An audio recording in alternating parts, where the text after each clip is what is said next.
Hola, ¿qué tal? Bienvenido. Pues bueno, ya tenemos aquí el ejemplo de código real en una clase de Java que se llama Method Invocation.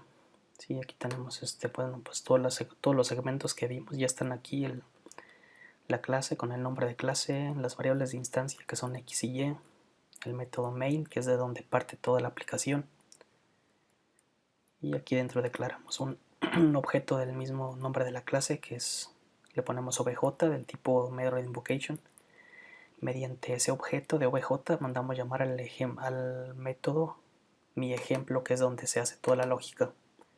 Aquí está el método mi ejemplo, y pues aquí es donde imprimimos en pantalla este texto, declaramos otro objeto de tipo llamado mi y invocamos cada uno de los métodos.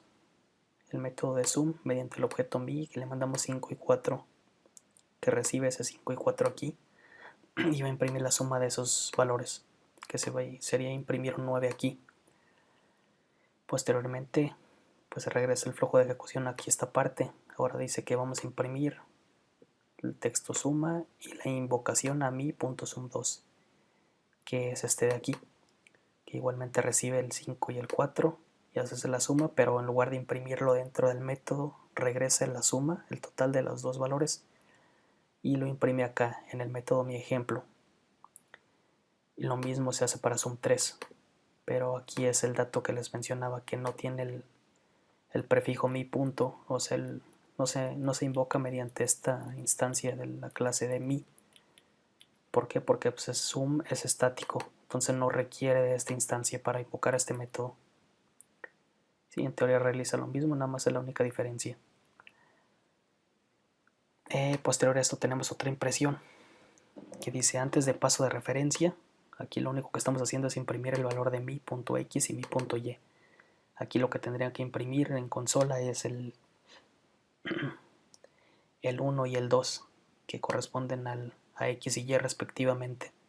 Posteriormente llamamos a mi.operación y le mandamos mi, que el método operación es este que tenemos aquí, y es donde decimos que recibimos la referencia, no una copia del objeto ni el objeto en sí mismo, sino la referencia nada más. Y aquí le estamos diciendo que mi.x es igual a 10, ya no es igual a 1, y mi.y es igual a 20. ¿Sí? Entonces pues se regresa el flujo de ejecución aquí, después sigue con esta impresión de aquí, y dice que después de paso de referencia volvemos a imprimir mi.x y mi.y. Mi es este valor, este objeto que tenemos aquí declarado. Mi aquí está. Entonces lo que se espera que imprima son los nuevos valores, dado que como se pasó la referencia, estos valores se cambiaron aquí mediante esa referencia y debe de imprimir aquí un 10 y un 20 en lugar de un 1 y un 2 que tenía anteriormente.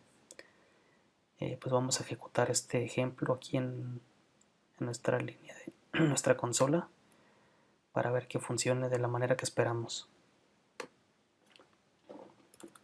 Ahora el método se llama Method Invocation, vamos a copiarlo.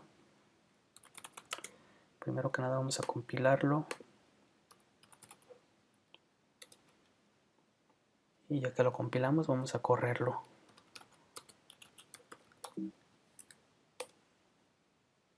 Sí, bueno, pues aquí tenemos el resultado.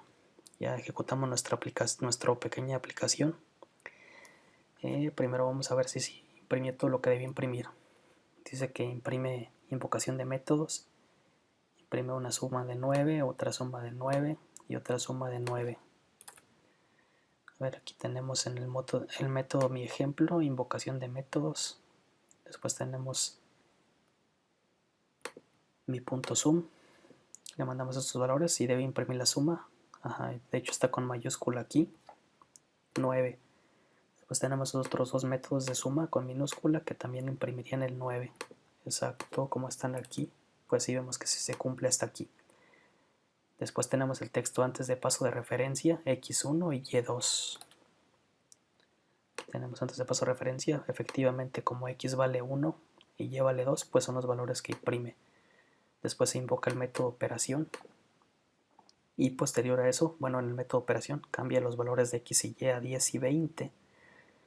Y por lo tanto aquí debe de imprimir 10 y 20.